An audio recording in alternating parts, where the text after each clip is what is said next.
The blue light of a distant star shone through the observation deck windows as Zixith studied the small yellow planet below. Earth, the humans called it. Another primitive world that had just discovered faster-than-light travel. Another species that needed evaluation. Zixith's long fingers moved across the control panel, bringing up files that contained millions of years of data. The Galactic Preservation Council had watched over countless civilizations, guiding them, protecting them, and sometimes making the hard choice to stop them from going too far. The Omega Protocol was their most sacred duty. Hidden in the deepest vaults of the Council's archive ships, it contained the one secret that could never be shared. Reality itself was not what it seemed. The universe could be changed, shaped, bent to the will of those who truly understood how it worked. Only the Council knew this truth, and they worked very hard to keep it that way. "Another assessment, Observer Zixith?" asked their assistant Krell as he entered the observation chamber. His 4 arms carried data tablets filled with information about the human species. Yes, the humans have achieved light-speed travel 3 rotations ahead of our predictions. They must be evaluated immediately. Zixith's skin shifted from blue to a worried purple. "Show me what we know about them." Krell placed the tablets on the central table. Images of humans appeared in the air above them. Typical carbon-based bipeds. They evolved from hunters like most intelligent species. Average lifespan of roughly 80 of their years. They have destroyed their environment and fight wars with each other regularly. Standard predator behavior. Zixith nodded. "What about their technology levels?" "Primitive but advancing quickly. They have nuclear weapons, basic computers, and simple space travel. Nothing unusual for a species at this development stage." Krell paused, his expression uncertain. "However, there are some strange readings." Zixith's skin shifted to a darker purple. "What kind of strange readings?" "Their scientists have been publishing papers about theoretical physics that are concerning. One human named Dr. Sarah Chen has written about concepts that edge very close to forbidden knowledge." The observation chamber fell silent. In all of Zixith's centuries of service, they had never encountered a species that stumbled so close to dangerous truths without guidance. Most civilizations took thousands of years to even begin asking the right questions. The humans had been spacefaring for less than 50 years. "Show me this Dr. Chen's work," Zixith commanded, the air above the table filled with human writing. Mathematical equations floated in neat rows, accompanied by diagrams that made Zixith's blood run cold. The human had described theoretical principles about the nature of space and time that should be impossible for her species to understand. "How did she arrive at these conclusions?" Zixith whispered. "That's what concerns us," Krell replied. "Her methods don't follow any logical scientific progression. She claims she got the ideas from something she calls intuition and thinking outside the box. These concepts don't translate well into any known galactic language." Zixith studied the equations more carefully. Dr. Chen had somehow theorized that space and time might be more flexible than most species believed. She had even suggested that consciousness itself might play a role in shaping physical reality. These ideas were stepping stones toward the ultimate truth that the Council had hidden for millions of years. "We need to make contact," Zixith decided. "If this human continues her research, she might stumble upon knowledge that could destroy the galactic order." "Contact?" Krell's 4 eyes widened in surprise. "Observer, that goes against all protocols. We're supposed to evaluate from a distance and make recommendations to the Council. These are not normal circumstances." Zixith stood and walked to the window, looking down at the blue and green planet below. If Dr. Chen discovers the truth about reality before we can stop her, the consequences could be catastrophic. 3 days later, Zixith stood in the hallway outside Dr. Chen's laboratory at the Institute for Advanced Physics in Geneva.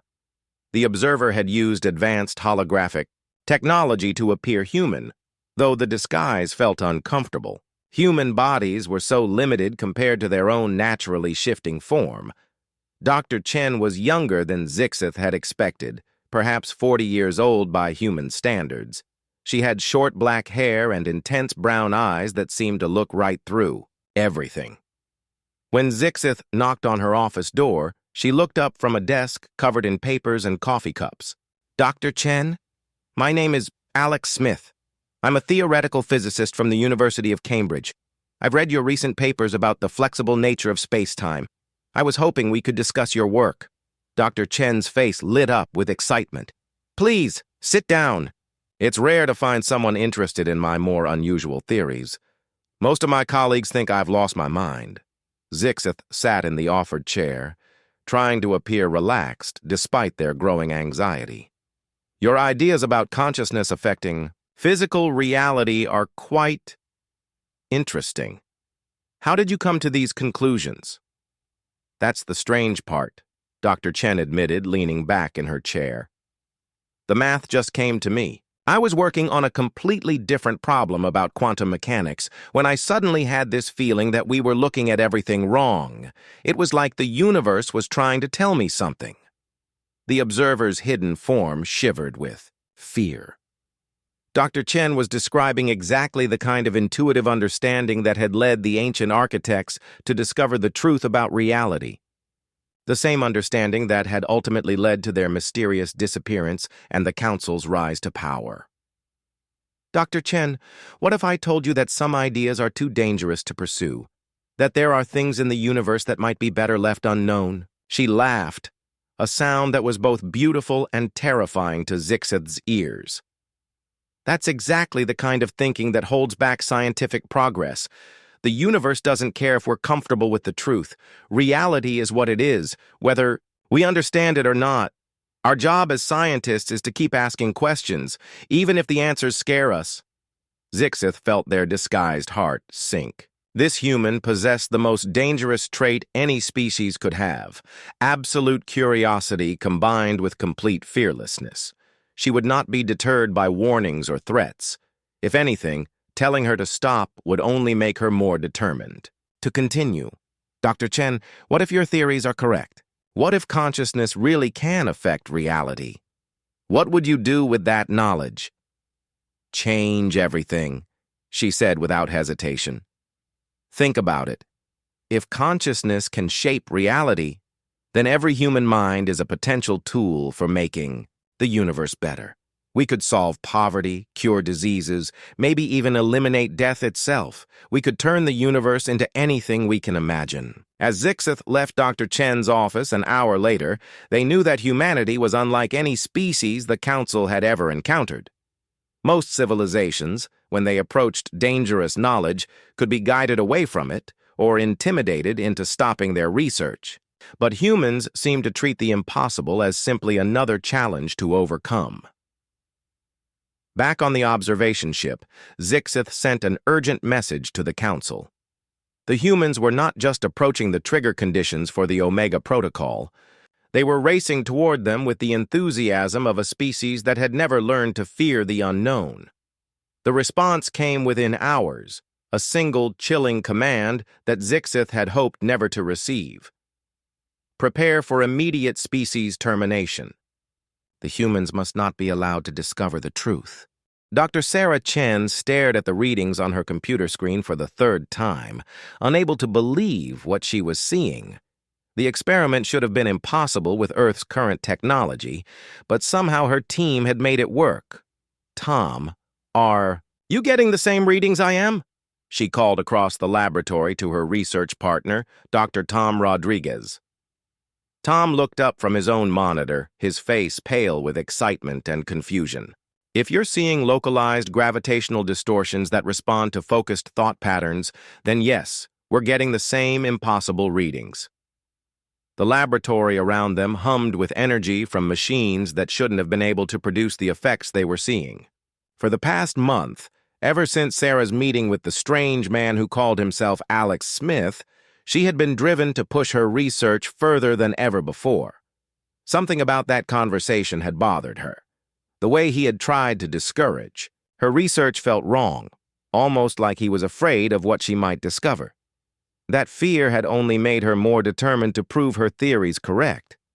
"Lisa, what's the status on the consciousness-focusing array?" Sarah asked their youngest team member, Dr. Lisa Park, who was monitoring a complex arrangement of sensors and amplifiers.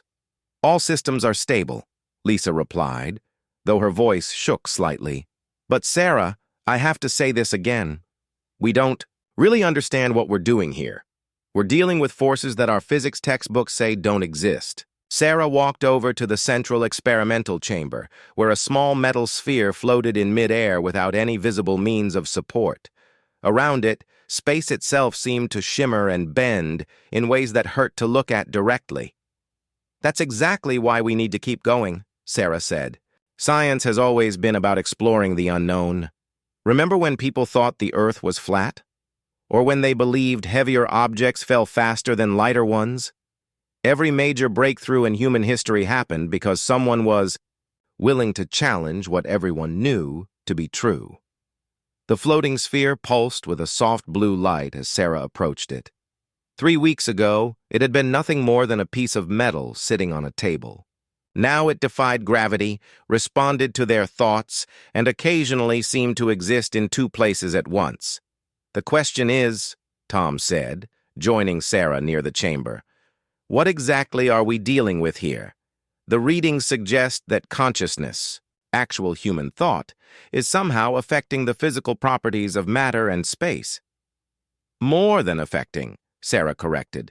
"According to our data, consciousness isn't just observing reality. It's actively participating in creating it. Every thought, every focused intention, every act of imagination is actually reshaping the universe around us in tiny ways." Lisa stood up from her monitoring station, her expression troubled. "Sarah, if that's true, then why hasn't anyone discovered this before? Humans have been thinking for thousands of years. Why are we the first to see these effects?" It was a good question, one that had been bothering Sarah for weeks. "I think it's because most people don't really believe it's possible. Their subconscious minds reject the idea that thoughts can affect reality, so the effects stay too small to notice. But when you have a group of people who truly believe, who focus their consciousness together—" As if responding to her words, the floating sphere suddenly split into 3 identical copies of itself. Each copy glowed with a different color: blue, green, and gold. And they began to orbit each other in a complex pattern that seemed to follow mathematical principles that hadn't been discovered yet. "This is incredible," Tom whispered. "We're not just observing quantum mechanics, we're participating in it. We're showing that consciousness is a fundamental force of the universe, just like gravity or electromagnetism." Sarah nodded, but her excitement was mixed with growing concern. Over the past few days, she had noticed strange things happening around the laboratory. Coffee cups that refilled themselves when she wasn't looking. Equations that wrote themselves on whiteboards. Overnight, small changes in the laws of physics that lasted for a few minutes before snapping back to normal. "We need to be careful," she said. "I think our experiments are starting to affect more than just the test chamber. Reality itself might be more fragile than we realized." As if summoned by her words, the laboratory door opened and Alex Smith stepped inside. But this time something was different about him. His movements seemed too smooth, too precise for a normal human. And his eyes held a sadness that seemed older than the earth itself. "Dr. Chen," he said, his voice carrying an urgency that hadn't been there before. "You need to stop this research immediately."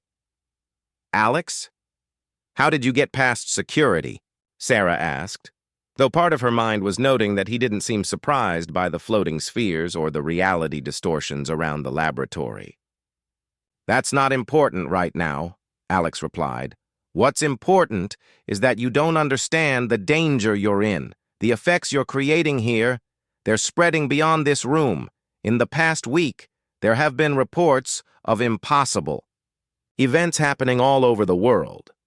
A child in Tokyo made her pet goldfish fly. An artist in Paris painted a door that actually opens into another room that doesn't exist. An old man in Cairo grew flowers that sing in languages that no one has ever heard before. Tom stepped forward, his scientific curiosity overriding his caution. How do you know about all this? And how do you know it's connected to our work? Alex hesitated, then seemed to make a difficult decision. Because I'm not human. My name is not Alex Smith. I am Observer Zixith of the Galactic Preservation Council, and I have been watching your species for months. The laboratory fell silent except for the humming of their equipment. Sarah felt her worldview shifting, expanding to accommodate this impossible revelation. An alien observer? A galactic council? It should have been the most shocking moment of her life, but somehow it felt like another piece of a puzzle falling into place. You're here to stop us, she said. It wasn't a question. I'm here to warn you, Zixith replied, their human disguise flickering slightly. Your species is approaching knowledge that could destroy not just your world, but the entire galactic order. There are forces in the universe that are too powerful for any single species to control. Lisa laughed, though it sounded more like hysteria than humor. You mean there are other species out there who already know about this? About consciousness shaping reality? One species, Zixith said quietly. The Galactic Preservation Council has spent millions of years making sure that no other civilization discovers what you're discovering right now. Because the last time a species learned to reshape reality with their minds, they nearly destroyed the universe itself. Sarah looked at the 3 orbiting spheres, which had now begun to sing in harmonious tones that seemed to resonate with something deep in her chest. What happened to them? The species that discovered this before us? They called themselves the Architects, Zixith replied, and they vanished without a trace, leaving behind only ruins and warnings about the dangers of unlimited power. The sphere's song grew louder, and Sarah realized that they weren't just making music. They were trying to communicate something important about the architects, about the council, and about the true nature of reality itself. I think, Sarah said slowly, that we're about to find out that your council hasn't been telling the whole truth about what really happened to the architects. The council chamber was a vast space that existed between dimensions, accessible only to the most senior members of the Galactic Preservation Council. 12 ancient beings sat in a circle, their forms representing species that had achieved enlightenment millions of years ago. At the center of the circle, a holographic image of Earth rotated slowly, marked with red warning symbols. High Counselor Vrexon spoke first, their crystalline voice echoing through the chamber. Observer Zixith has confirmed our worst fears. The humans have begun to actively manipulate reality through focused consciousness. They have triggered the warning protocols of the Omega Directive. The other council members shifted uneasily. The Omega Directive had not been invoked for over 3 million years, not since the last species to discover the truth had been quietly eliminated. How advanced is their understanding? Asked Counselor Thekmore, whose gas-form body swirled with anxious colors. Too advanced, Vrexon replied. They have created stable reality distortions. They are teaching others to replicate their effects. Most concerning of all, they are beginning to understand that consciousness is not separate from the physical universe. It is the foundation upon which all reality is built. A heavy silence fell over the chamber. This was the secret that the Council had protected for eons, the truth that had made them the guardians of galactic civilization. Reality was not fixed. The universe was nothing more than a vast, malleable construct that responded to sufficiently advanced consciousness. Physical laws, time, space, matter itself, all of it could be reshaped by minds that truly understood their power. Tell them about the architects, spoke Counselor Zephyra, her ancient voice barely above a whisper. Vrexon's form dimmed with old pain. Long before any of our species achieved space travel, there existed a civilization that called themselves the Architects. They were the first to discover the true nature of reality. They learned to reshape matter with thought, to bend time to their will, to create entire worlds through focused imagination. The hologram at the center of the chamber changed, showing images of impossible cities that floated in space without support, planets where the laws of physics followed artistic, rather than scientific principles, and stars that burned in colors that shouldn't exist. For a time, the architects used their power wisely, Vrexon continued. They created wonders beyond imagination. They eliminated disease, poverty, and death from their civilization. They turned the universe around them into a paradise where anything was possible. Then what went wrong? Asked Counselor Nimdal. They shared their knowledge, Vrexon replied. The architects believed that all conscious beings should have the power to shape reality. They began teaching other species how to manipulate the fundamental forces of existence. Within a few thousand years, dozens of civilizations had learned to reshape matter and energy with their minds. The hologram showed the chaos that followed, worlds torn apart by conflicting visions of reality, stars that flickered in and out of existence as different species tried to claim them. Space itself twisted into impossible shapes as various civilizations tried to impose their understanding of physics on the universe. The problem, Vrexon explained, was that reality can only maintain one consistent set of rules at a time. When multiple consciousness shapers exist simultaneously, their different understanding of how the universe should work creates conflicts. These conflicts don't just affect individual planets or star systems. They threaten the stability of existence itself. Counselor Thekmore's gaseous form pulsed with fear. What happened to the architects? They vanished, Vrexon said simply. One day they were there, reshaping galaxies with their thoughts. The next day, they were gone. No bodies, no ruins, no explanation. They simply ceased to exist, along with most of the other reality-shaping species. Which is why, interrupted Counselor Zephyra, we established the Omega Protocol. Never again would multiple species be allowed to discover the truth about consciousness and reality. We would guide galactic civilization, using our knowledge subtly to maintain stability, but we would ensure that no other species ever gained the power to challenge the fundamental order of existence. The council chamber fell silent again as the members contemplated the weight of their responsibility. For millions of years, they had been the secret rulers of the galaxy, carefully managing the development of younger species to prevent them from stumbling upon the truth that could destroy everything. But the humans are different, Counselor Nimdal observed. Our reports suggest that they don't think like other species. They embrace contradiction and paradox in ways that we don't understand. Vrexon nodded grimly. Observer Zixith has noted several disturbing traits in human consciousness. They have the ability to hold multiple conflicting ideas simultaneously without experiencing mental distress. They actively seek out problems that have no logical solutions.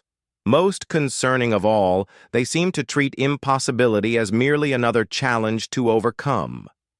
Their chaotic nature might actually make them more dangerous than the architects, Zephyra added. Where other species approach reality shaping through careful study and logical progression, humans appear to stumble into it through pure intuition and reckless experimentation.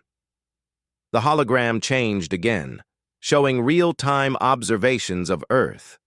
In Tokyo, a young girl was teaching her friends to make origami birds that came to life and flew around their classroom. In London, a street musician was playing songs that made flowers grow from concrete. In São Paulo, an entire neighborhood was experiencing gravity that flowed upward instead of down. The effects are spreading, Vrexon announced. Humans across their planet are beginning to unconsciously manipulate reality. If we don't act soon, their entire species will develop consciousness-shaping abilities. What does Observer Zixith recommend? Asked Thekmore. Zixith has requested permission to make full contact with the human researchers, Vrexon replied. They believe that humans might be reasoned with, that they can be convinced to abandon their research voluntarily. Several council members made sounds of disbelief. In all their eons of existence, no species had ever voluntarily given up the power to reshape reality once they discovered it. And if reasoning fails? Zephyra asked, though her tone suggested she already knew the answer. Then we implement the final protocol, Vrexen said heavily. Complete species termination. The humans and all evidence of their discoveries must be eliminated before their chaotic approach to reality shaping spreads beyond their solar system. The vote was swift and unanimous. Observer Zixith would be given one final chance to convince the humans to abandon their research. If that failed, the extermination fleet would be deployed. But as the council members dispersed to prepare for humanity's potential destruction, none of them noticed the small anomaly in their secure chamber. For just a moment, the laws of physics had flickered. The quantum fields that maintained their dimensional space had resonated with something far away, something that felt like human laughter mixed with cosmic curiosity. Dr. Sarah Chen's experiments weren't just affecting Earth. They were beginning to influence the very foundations of reality itself, reaching across space and time to touch even the most protected corners of the universe. The Omega Protocol wasn't just being triggered, it was being rewritten by minds that refused to accept that anything was truly impossible. The warning came too late. Zixith materialized in Dr. Chen's laboratory just as the first council ships entered Earth's solar system. Their natural form was revealed now, tall, graceful, with skin that shifted colors based on emotion. Right now, that skin was a deep purple of fear and regret. "They're coming," Zixith announced without preamble. "The council has voted for species termination. You have perhaps 6 hours before their fleet reaches Earth." Sarah looked up from her work, where she had been teaching a group of volunteers how to focus their consciousness to create small reality distortions. Over the past week, word of their discoveries had spread through the global scientific community.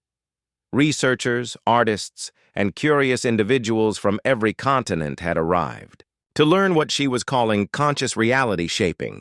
"How many ships?" asked Tom, who had become surprisingly calm about the prospect of alien invasion. 50 dreadnoughts, Zixth replied, each one capable of sterilizing an entire planet. They will not negotiate. They will not offer surrender. Terms.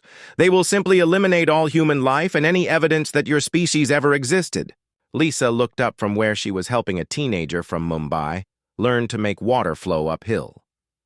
"Then I guess we better get started." "Started with what?" Zixith asked, confused. Sarah smiled, and Zixith realized it was the same fearless expression that had made the council so afraid of humanity. "Started with showing them that their understanding of reality is about to become very, very outdated." Across the globe, the network of consciousness shapers that had grown from Sarah's initial experiments began to activate. In Tokyo, Kenji Nakamura stood on his apartment balcony and concentrated on the concept of gravity flowing sideways. Within minutes, the entire district experienced a gentle shift in gravitational orientation, with people and objects floating peacefully parallel to the ground. In Sao Paulo, Maria Santos had been working with a group of street artists to paint murals that served as doorways to other dimensions. As the council ships approached Earth, she opened a dozen portals simultaneously, creating exit points that led to parallel versions of their city where the laws of physics followed completely different rules. In Kansas, elderly Rose Thompson had discovered that her flower garden responded to her emotions and memories. As she sensed the approaching danger, her roses began growing into impossible geometric patterns that somehow projected shields of crystallized time around her entire neighborhood. The effects were spreading faster than anyone had anticipated. Humans, it seemed, were naturally gifted at consciousness shaping once they believed it was possible. Unlike other species, they didn't need years of careful study or meditation. They simply imagined something different, and made it happen through pure willpower and stubborn refusal to accept limitations. The first Council ship to enter Earth's atmosphere encountered something unprecedented in galactic history. The planet's gravitational field was fluctuating in response to human imagination. Pockets of space-time were folded into impossible configurations. The electromagnetic spectrum was displaying colors that shouldn't exist according to any known physics. "What are we looking at?" asked Captain Vorthak, commander of the lead dreadnought, as his sensors struggled to make sense of the readings. "It appears the humans have improvised their own defensive measures," replied his science officer. "They're not using any technology we recognize. They seem to be altering the fundamental properties of local space through direct mental manipulation." On the ship's main screen, Earth looked like a planet painted by someone who had never learned that certain things were impossible. Continents drifted slowly through the air above oceans that flowed upward into the sky. Cities existed in multiple dimensions simultaneously. Weather patterns followed artistic principles rather than meteorological ones. "This is impossible," Captain Vorthak muttered. "No species develops reality-shaping abilities this quickly. It takes millennia of careful study to even begin manipulating matter at the quantum level." His communications officer looked up from their station. "Sir, we're receiving a transmission from the planet. It's unusual." "Put it through." Dr. Sarah Chen's image appeared on the screen, but she wasn't speaking from any location that made sense. Behind her, the laboratory seemed to exist in several different places at once, with doorways that opened onto alien landscapes and windows that showed views of distant galaxies. "Hello," she said cheerfully. "I'm Dr. Sarah Chen, and I'm speaking on behalf of humanity. We understand you're here to destroy our planet because you're afraid of what we might do with consciousness-shaping abilities." Captain Vorthak found his voice after a moment of stunned silence. "Human, you are in violation of the Omega Protocol. Your species has developed capabilities that threaten the stability of galactic civilization. Surrender now, and your deaths will be quick." Sarah's smile widened. "See, that's where you're making a mistake. You think we're a threat because we might do the same thing your species did. Try to control reality according to our own vision. But we're different. We don't want to control reality. We want to play with it." As if to demonstrate her point, the space around the Council fleet suddenly filled with impossible objects. Giant butterflies made of crystallized music flew between the ships.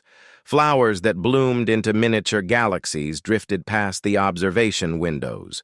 Words from human poetry became visible, floating through the vacuum of space in letters made of living light. "This is madness," Captain Vorthak said. "You're destabilizing the fundamental structure of space-time." "No," Sarah replied. "We're showing it how to dance."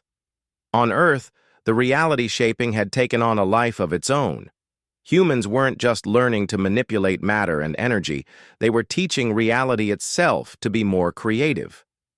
Physics was becoming more flexible, more responsive to imagination and wonder. The universe around Earth was transforming into something that was part science, part art, and part playground. The Council fleet found their weapons systems malfunctioning in delightfully absurd ways. Energy cannons fired streams of rainbow-colored bubbles that popped with the sound of children's laughter. Missiles turned into paper airplanes that folded themselves into origami animals before flying away to explore the cosmos. Defensive shields became transparent screens that displayed beautiful images of Earth's art and culture. "Human Chen," Captain Vorthak tried again. "You don't understand the danger you're creating. When multiple consciousness-shaping species exist simultaneously, their conflicting visions of reality tear the universe apart. We've seen it before. Entire star systems destroyed by incompatible physics." Sarah's expression became more serious. "That's because those species tried to impose their will on reality. They treated the universe like something to be conquered and controlled. But what if we approach it differently? What if we treat reality like a collaborative art project? Before Captain Vorthak could respond, something impossible happened. The space around his ship began to sing, not with sound, which couldn't travel through vacuum, but with harmonies that resonated directly in the consciousness of every being who heard them. It was music composed of mathematics, melodies made from the fundamental forces of existence. And somehow, impossibly, the Council fleet found themselves wanting to join in. On dozens of ships, alien crew members began to feel something they had never experienced before: the urge to create rather than control, to play rather than preserve, to imagine new possibilities rather than maintain old orders. Reality wasn't breaking down under the influence of human consciousness shaping. It was learning to be more beautiful, more flexible, more alive than it had ever been before. The Omega Protocol had been triggered, but not in the way the Council had expected. Instead of destroying the universe, humanity was teaching it how to become something wonderful. High Counselor Vrexon materialized aboard Captain Vorthak's flagship as reality continued to transform around them. Their crystalline form blazed with desperate energy as they surveyed the impossible scene outside the ship's windows. Earth hung in space like a living work of art, its surface shifting between dimensions while aurora-like phenomena painted impossible colors across the void. "Report, Captain," Vrexon commanded, though their usual authority seemed diminished in the face of the chaos surrounding them. "The humans refuse to stop," Captain Vorthak replied, his 4 arms gesturing helplessly at the sensor displays. "They're not just manipulating reality, they're teaching it to be different. Our weapons have turned into art installations. Our shields are displaying human poetry, and somehow the crew is enjoying it." Indeed, throughout the bridge, alien officers were staring in wonder at displays that showed Earth's transformed surface. Where they should have felt horror at the violation of natural law, they instead felt something like joy, a sense that the universe had suddenly become a more interesting place to exist. "This cannot be allowed to continue," Vrexon declared. "If their chaotic approach to reality shaping spreads beyond this system, it will undermine everything the Council has worked to preserve." They moved to the communications array. "Prepare the final protocol. We will reset local space-time to, a state before humans evolved. It will destroy this entire solar system, but the threat will be contained." As Vrexon began to input the catastrophic command sequence, Dr. Sarah Chen's voice filled the bridge once again. But this time, she wasn't alone. Standing beside her were figures that made every council member freeze in recognition. Tall, graceful beings with skin that shifted through colors beyond the visible spectrum. "Hello, old friends," said one of the figures. "It's been a long time." "Impossible," Vrexon whispered. "The architects are extinct. They vanished millions of years." "Ago," the lead architect smiled, an expression that seemed to reshape the space around them. "We didn't vanish, Vrexon. We transcended. We moved beyond physical existence to become part of the fundamental structure of reality itself. We've been watching, waiting, guiding evolution across the galaxy until a species emerged that could handle the responsibility we once carried." Sarah stepped forward, her hand resting confidently on a control panel that seemed to exist in several dimensions simultaneously. "They've been trying to tell you something for millions of years, but you weren't listening.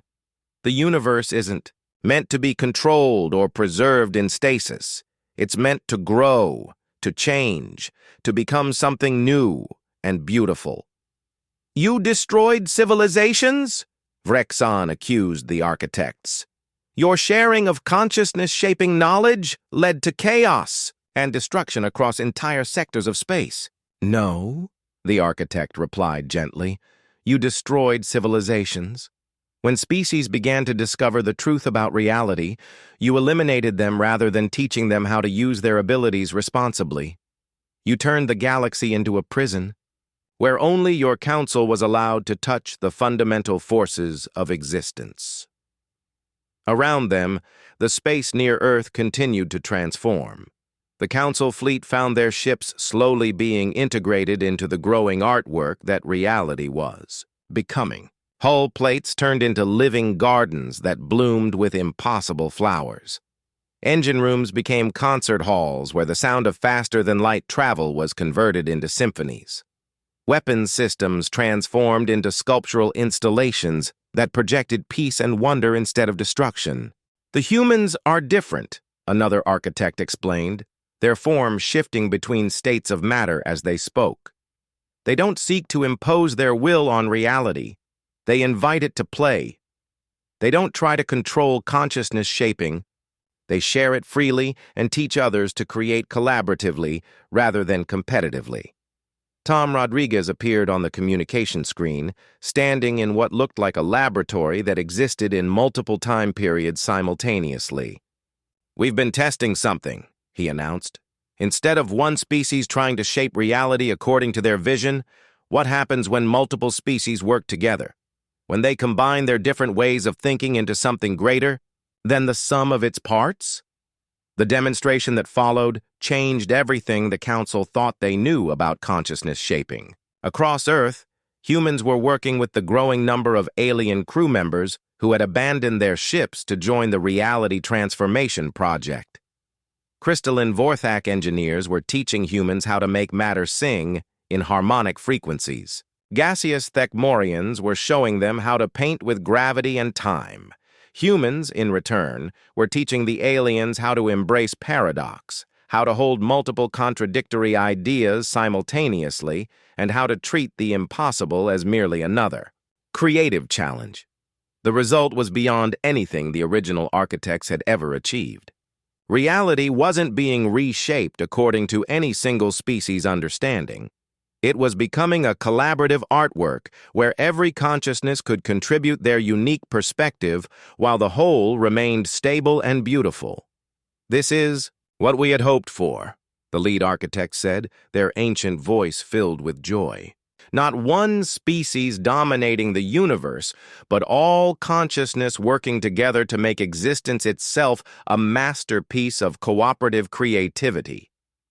Vrexon's crystalline form began to dim as they finally understood. The final protocol, it was never meant to destroy reality-shaping species. It was meant to reset the galactic order when a species emerged that could handle the responsibility properly. "Exactly," Sarah confirmed. "But you don't need to destroy anything.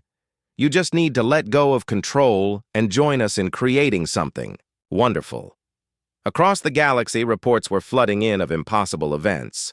On Vorthak, crystal cities were growing into new configurations that solved thousand-year-old architectural problems.